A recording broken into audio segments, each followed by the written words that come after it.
Hello and welcome everyone. So आज का जो नया अपना जो छोटा सा डेरिवेशन रहेगा वो डेरिवेशन किस चीज़ से रिलेटेड है। डेरिवेशन है अपना एक फॉर्मूला तुमने बहुत जगह पढ़ा होगा कि म्यूचुअल इंडक्टेंस होता है, ठीक है, वो होता है के टाइम्स रूट L1 और L2। सही है। उसका फॉर्मूला ये डिराइव कैसे करना है ना, जैसे तुम्हें म्यूचुअल इंडक्टेंस सोलेनोइड का बताना है, ये सॉरी सेल्फ इंडक्टेंस सोलेनोइड का बताना है, ठीक है, तो उसका फॉर्मूला वो डिराइव हो जाता है आराम से, क्योंकि वो बोर्ड के पॉइंट ऑफ व्यू से इम्पोर्टेंट है, तो आराम से तुम्हें क्लास में हर जगह करवा दिया जाता है। लेकिन ये वाली जो चीज़ है, ठीक है, जिसको यहाँ पे कपलिंग कांस्टेंट बोलते हैं, ये डायरेक्ट टीचर लिखवा के छोड़ता है, ठीक है। तो उसका मेन रीजन ये है कि कहीं पे पूछा नहीं जाता, ठीक है, और डायरेक्ट फॉर्मूला काम में आता है। लेकिन जो बच्चे थोड़ा सा इंटरेस्टेड हैं डेप्थ में जाने के लिए, उनके लिए है, ठीक है। तो करना क्या है और कैसे करना है वो देखो। सबसे पहले हमें सोचना किस तरीके से है, इसमें सोचना सबसे ज़्यादा इंपॉर्टेंट है। देखो किस तरीके से सोचना है, जैसे मेरे पास दो कोयल है, ठीक है, एक सोलेनोइड ये है, इसमें हमें क्या मान के चलना है कि इसमें करंट I1 है, ये पहली कोयल है, ठीक है, और ये मेरे पास है दूसरी कोयल, इसका सेल्फ इंडक्टेंस L1 है, इसका L2 है, और दोनों के बीच में जैसे सपोज ये प्राइमरी कोयल है, प्राइमरी कोयल का मतलब क्या है, इसमें करंट जाएगा और इसमें करंट बन जाएगा।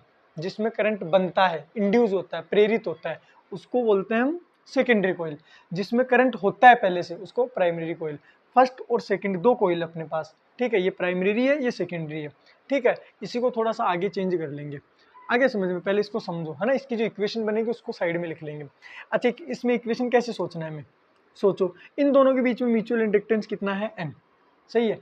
और इसको हमने डिफाइन ही कुछ ऐसा किया है कि फ्लक्स किस में आएगा, इसका फ्लक्स इसमें आएगा। जैसे इसमें करंट जा रहा है, इसके आसपास मैग्नेटिक फील्ड बन गई, तो वो कुछ मैग्नेटिक फील्ड्स, इसका जो एरिया है, एक सोलेनोइड है, ठीक है, इस तरीके से उसमें कुछ फ्लक्स जाएगा, तो उस फ्लक्स में क्योंकि करंट बढ़ रहा है, हम मान के क्या चल रहे हैं, इसमें करंट बढ़ रहा है, करंट बढ़ेगा तो इसमें क्या होगा, फ्लक्स चेंज होगा, फ्लक्स चेंज होगा तो उस फ्लक्स को चेंज करने के लिए, कम करने के लिए लेंज लॉ के अकॉर्डिंग इसमें क्या बन जाएगा, करंट बन जाएगा, ठीक है। तो इसमें हमें ये बताना है कि ये M कितना होगा। तो इसको सोचना कैसे है, सबसे पहले थोड़ा सा दिमाग लगाओ। जैसे मैं इसको ऐसे लिख रहा हूँ फ्लक्स, ठीक है, इसको कुछ ऐसा लिख रहा हूँ कि फ्लक्स किसमें, दूसरी कोइल में पहले की वजह से, है ना, पहली कोइल की वजह से दूसरे में फ्लक्स, फ्लक्स है तो दूसरे में लेकिन पहले की वजह से। ये डायरेक्टली प्रोपोर्शनल है किसके, ये डायरेक्टली प्रोपोर्शनल है I1 करंट के।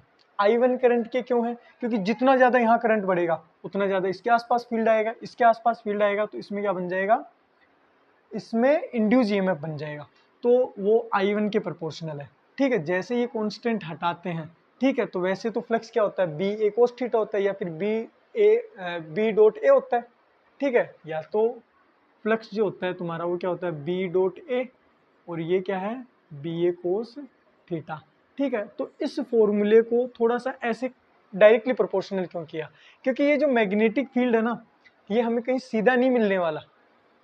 आगे समझ में, जैसे हमें कोई दो परमानेंट मैग्नेट जो है ना, उसके बीच में कोई, उसकी वजह से कोई फ्लक्स नहीं मिलने वाला, तो हम बी निकालेंगे, एरिया तो फिर भी निकाल लेंगे, एरिया ऑफ कॉइल, कोई दिक्कत नहीं है। लेकिन ये दिक्कत करता है, इसलिए हम थोड़ा सा कैसे सोचना चाह रहे हैं, थ्योरेटिकल सोचना चाह रहे हैं कि यहाँ पे करंट बढ़ेगा तो यहाँ पे फ्लक्स बढ़ेगा, ठीक है। कंपेरेटिव व्यू में थोड़ा सा जाना चाहते हैं। तो मैंने क्या कहा, ये डायरेक्टली प्रोपोर्शनल है किस, अच्छा, जैसे ये कॉन्स्टेंट आएगा तो यहाँ क्या आएगा, M। M क्यों आएगा, क्योंकि जितना ज़्यादा यहाँ करंट होगा, ठीक है, उतना ज़्यादा यहाँ फ्लक्स तो बन जाएगा, लेकिन वो भी किस पे डिपेंड करेगा, एक ऐसे कांस्टेंट पे कि ये जो कोइल है ये तुम्हारी कितनी पास में है, ठीक है, इन दोनों के बीच में कितना अच्छा म्यूचुअल कोऑर्डिनेशन है कि यहाँ का फ्लक्स तुम यहाँ पहुँचा देते हो। आगे समझ में। अब सवाल ये है कि एक इक्वेशन ये बन गई, इस फ्लक्स को मैं थोड़ा सा ऐसे भी देख सकता हूँ कि ये जो दूसरी में है फ्लक्स पहले की वजह से, ये और किसके ऊपर डिपेंड कर रहा है, ये और उसके ऊपर डिपेंड करता है कि अगर मैं इसमें इसका सेल्फ इंडक्टेंस देखूं कि इसमें भी तो खुद का एक इंड्यूस EMF बन रहा है, ठीक है, उसके फ्लक्स के ऊपर भी डायरेक्टली डिपेंड कर रहा है। कैसे, जितना ज़्यादा फ्लक्स यहाँ होगा, यहाँ पे फ्लक्स कैसे हो सकता है ज़्यादा, जब यहाँ पे करंट बढ़ाओगे, तो करंट बढ़ाओगे तो बाहर तो बढ़ ही रहा है। तो इसको एक नज़रिए से मैं और क्या बोल सकता हूँ कि यहाँ अंदर की तरफ जो फ्लक्स है, जिसको हम म्यू नॉट I बोलते हैं, वो डायरेक्टली प्रोपोर्शनल है phi 1, मतलब इसमें जो फ्लक्स बन रहा है खुद के करंट के कारण, सही है। अच्छा ये चीज़ मैं इतनी इंपॉर्टेंस क्यों दे रहा हूँ, क्योंकि मुझे अच्छे से पता है कि जैसे ही मैं एक इसको हटाऊंगा तो क्या आएगा मेरे पास फाई 1। ठीक है, ये जो के है ये के किस पे डिपेंड करेगा कि यहाँ का फ्लक्स है ना, फाई 1 का फ्लक्स जो है फाई 2 इसमें कितना अच्छे से पहुंचता है, ये के पे डिपेंड करेगा। आ गया समझ में, जितना ज़्यादा यहाँ फ्लक्स बनेगा उतना ज़्यादा यहाँ पहुंचेगा, समझ गए तुम। और वो इनडायरेक्टली करंट पे ही डिपेंड कर रहा है ना। तो इसको कपलिंग कांस्टेंट बोलते हैं के। कपलिंग कांस्टेंट क्यों बोलते हैं, इसको बोलते क्या है, कपलिंग कांस्टेंट। ठीक है, हिंदी मीडियम वाले युग्मन युग्मन नियतांक। आगे समझ में। तो इसको थोड़ा सा और कैसे देखना है, जितनी ज्यादा ये कोयल पास में होगी, जैसे मैं बोलूँ जितनी ज्यादा टाइट होगी, जैसे एक कोयल के अंदर ही दूसरी कोयल है ना, लेकिन दोनों इंसुलेटेड है। इंसुलेटेड का मतलब क्या हो गया कि उनके ऊपर कोई क्या है, इंसुलेशन है। इंसुलेशन मतलब इसका करंट इसमें ना आ जाए, इसका करंट इसमें ना आ जाए। आगे समझ में। ये क्या होता है, एक मेन रीजन होता है कि जो कॉपर वायर होती है उसके ऊपर क्या होता है, इंसुलेशन होता है। जैसे कि अपने पास पंखे की जो कोयल होती है उसमें ऐसे थोड़ा सा तुम छील के देखोगे तो तुम्हें पता चलेगा उसके ऊपर सच में कोई इंसुलेशन है। ठीक है, और ज़्यादा बार जो पंखा खराब हो जाता है तुम्हारा, उसका मेन कारण भी यही होता है। क्या होता है कि वो थोड़ा सा इंसुलेशन ज़्यादा करंट की वजह से, रेजिस्टेंस की वजह से, हीट की वजह से वो खराब हो जाता है और एक कोयल का करंट सीधा डायरेक्ट करता है, शॉर्ट सर्किट हो जाता है। ठीक है, इसलिए वो जल जाता है। लेकिन यहाँ पे क्या है, इस तरीके से टाइट कपलिंग है, पूरा का पूरा फ्लक्स यहाँ पे, तो उसके लिए मैं के की वैल्यू 1 बोलूंगा। ठीक है, जहाँ पे फ्लक्स पहुंच ही नहीं पा रहा। ठीक है, वो केस कौन सा हो सकता है, वो केस ऐसा हो सकता है कि तुम कोयल ऐसे रखते हो, ठीक है, और दूसरी कोयल को ऐसे रख देते हो। ठीक है, तो हमें पता मैग्नेटिक फील्ड ऐसी है, तो मैग्नेटिक फील्ड ऐसी है और तुम्हारी जो कोयल है उसका एरिया ऐसे है। ठीक है, कोयल जो है उसका एरिया कुछ ऐसा है, तो दोनों के बीच में एंगल कितना, एरिया वेक्टर इधर बी डॉट ए कितना हो जाएगा 0। तो दो कोयल 90 डिग्री पे रखी हुई, तो उस पे के की वैल्यू कितनी आएगी 0। ठीक है, ये कुछ ऐसा है कि मैग्नेटिक फ्लो ऊपर की तरफ है। ठीक है, तो एक रिंग है ना, ये फ्लो क्या है, रिंग मान लो, एक रिंग है। उस रिंग से जैसे सपोज यहाँ पे मेरे पास एक रिंग है, ये इसको ऐसे समझ लो, मेरे पास ये जो कॉपी है, तुम्हें केवल ये कॉपी की ये एक फ्रेम दिखनी चाहिए, ये अंदर की तरफ खाली है ना, जैसे एक तार का टुकड़ा। इस तरीके से नदी ऐसे जा रही है, मतलब मैग्नेटिक फ्लो ऐसे जा रहा है, उसमें मैं इसको ऐसे रख दूं, ऐसे रखूंगा तो मैं क्या बोलूंगा कि इसके अंदर से पूरा का पूरा फ्लो चला जाएगा। लेकिन जैसे इसको ऐसे रखूंगा तो फ्लो कितना जाएगा 0।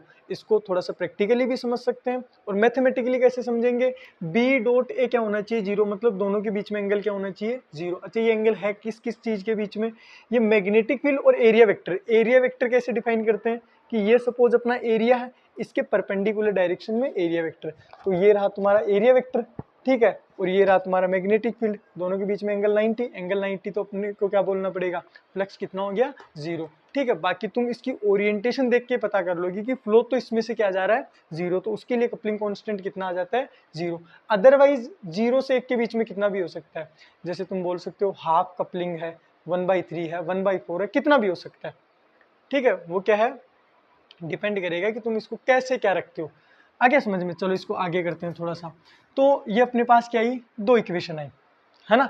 लेकिन इसको भी मैं थोड़ा सा चेंज करके लिखना चाह रहा हूँ। वो क्या लिखना चाह रहा हूँ, मेरे को ये फ्लक्स इसके अंदर पता ही नहीं क्या है, लेकिन मेरे को एक चीज जरूर पता है, इसमें जो सेल्फ इंडक्टेंस आता है वो L/I1 के क्या आता है, इक्वल आता है। तो इस φ21 को मैं क्या लिखूंगा, के फाई की वैल्यू यहाँ से क्या लिखूंगा L1/I1, अरे ऐसा ही लिखूंगा L1/I1। ठीक है, तो मेरे पास ये पता चला, पहली चीज ये पता चली और दूसरी चीज ये पता चली। अच्छा ये दो इक्वेशन आई, दोनों को क्या कर दो, दोनों को बराबर कर दो। जैसे ही बराबर करोगे तो क्या पता चलेगा, Mi1 इज इक्वल टू के L1/I1। I1 से I1 कट गया, M इज इक्वल टू के L1।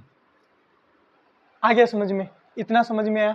ठीक है, अब मैं इस केस को क्या कर रहा हूँ, थोड़ा सा रिवर्स कर रहा हूँ। ठीक है, क्या कर रहा हूँ देखो, अब मेरा करंट इस दूसरी कोयल में जा रहा है, I2 में जा रहा है। ये मेरी प्राइमरी कोयल है, ये सेकेंडरी कोयल है।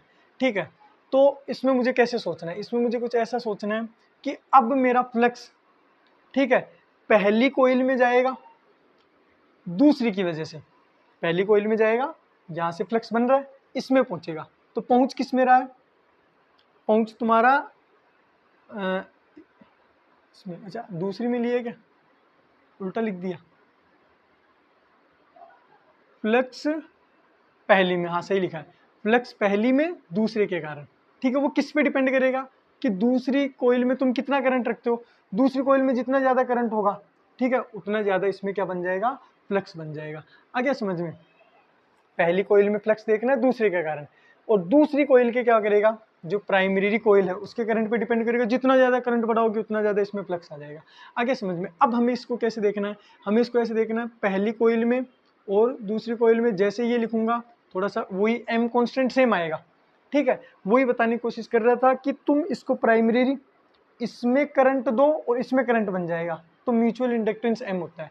उल्टा भी सही है, इसमें करंट दो और इसमें बन जाएगा तुम्हारा करंट, इंड्यूस करंट बन जाएगा, तो उसमें भी एम ही होता है, M1 M2 अलग अलग नहीं होता। क्यों, क्योंकि ये ओरिएंटेशन पे डिपेंड कर रहा है। आगे समझ में, दोनों के बीच में तालमेल कितना, वो तालमेल एक ही तो हो सकता है।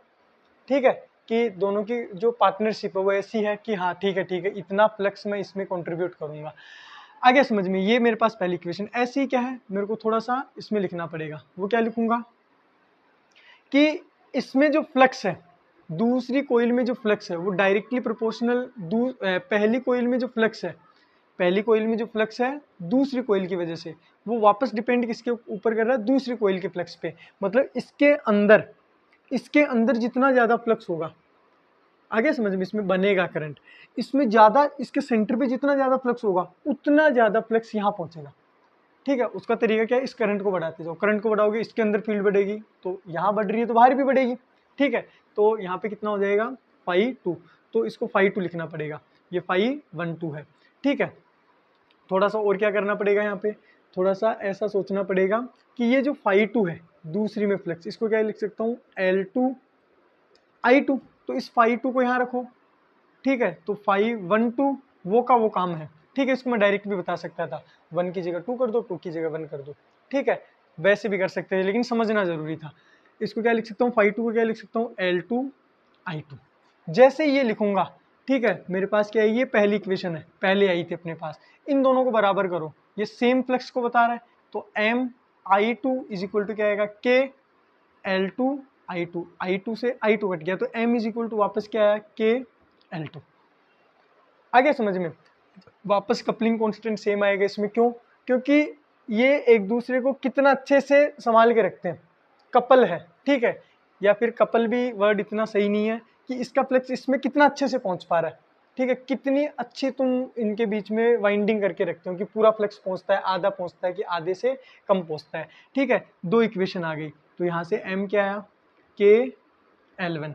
अच्छा, वैसे यहाँ से फिर तो एक तो L1 is equal to L2 आ गया, नहीं ऐसा नहीं है, दोनों को क्या करो, क्योंकि हम बस केस को रिवर्स कर रहे हैं, दोनों को क्या करो, स्क्वायर, मतलब दोनों को मल्टीप्लाई करो, M square is equal to K square L1 L2, तो M इज इक्वल टू क्या आ जाएगा, K रूट L1 L2। आ गया समझ में, ये क्या है, डेरिवेशन। ये कपलिंग कांस्टेंट जो है ये किस पे डिपेंड करेगा, ये डिपेंड करेगा कि तुम्हारी जो कोइल है, ठीक है, उनके बीच में डिस्टेंस कितना है, उनकी ओरिएंटेशन क्या है। ठीक है, बाकी सब चीज़ों पे M क्या है, दोनों के लिए सेम है, चाहे इसमें करंट दो और इसमें करंट बने, इसमें करंट दो इसमें करंट बने। आ गया समझ में, वो क्या होता है, सेम। अच्छा, एक चीज़ मुझे भी समझ नहीं आई, पर मैंने देखा चारों तरफ जहाँ मुझे जो मिला मैंने उसके हिसाब से बताया। इसके हिसाब से तो L1 is equal to L2 होना चाहिए। ठीक है, इसके हिसाब से तो L1 is equal to M2 होना चाहिए। ठीक है, तो ये चीज़ सही क्यों नहीं है, उसका कारण मैं बता रहा हूँ अभी थोड़ा सा मैथमेटिकली। देखो, ये जो M इसकी वजह से M1 आया, मान लो इसकी वजह से M2 आया, ये एक्चुअली में आता अलग अलग ही है, लेकिन हम थोड़ा सा थ्योरेटिकल मान के चलते हैं कि कौन इनको अलग अलग मान के चलेगा। हम क्या मान के चलते हैं कि एक ही है। ठीक है, एक ही मान के चलेंगे ना, तो अच्छा अलग अलग मान के चलेंगे तो वो तो आंसर तो आ जाएगा, तो एक मान के चलेंगे तो क्या होगा, ये M1 होगा, जैसे M1 ये L बन गया। ठीक है, या फिर मान लो ये मान लो M2 आया यहाँ, या कुछ भी, इसको M1 बोल दो M2 बोल दो, कोई फर्क नहीं पड़ता। अब मल्टीप्लाई करो दोनों को, तो M1 M2 is equal to क्या है, K स्क्वायर L1 L2। ठीक है, तो रूट ले लो, रूट लेंगे तो क्या होगा, M1 M2 is equal to K root L1 L2। अच्छा, M1 M2 जो मैथ वाले बच्चे हैं वो समझ गए क्या है। ठीक है, कि दो नंबर है, उनका क्या है, GM है। आगे ज्योमेट्रिकल मीन है। दोनों को मल्टीप्लाई करो, ठीक है, और दोनों की पावर क्या कर दो, हाफ। जैसे एवरेज कैसे लेते हैं, m1 प्लस m2 का 2, वैसे gm कैसे लेते हैं, ठीक है, पावर 1/2, ठीक है, तो ये वही है, तो वो gm लिखा है हमने, एक तरीके से वो gm आता है, ठीक है, इसलिए हम बोलते हैं कि दोनों को बराबर मान लो। सही है, मेरे ख्याल से तो यही है, बाकी तुम्हें इसमें क्या डेप्थ लगती है तो तुम कमेंट बॉक्स में ज़रूर बता सकते हो। आगे समझ में, अब थोड़ा समझ लेते हैं इसमें ये जो k है इसकी कहानी क्या है।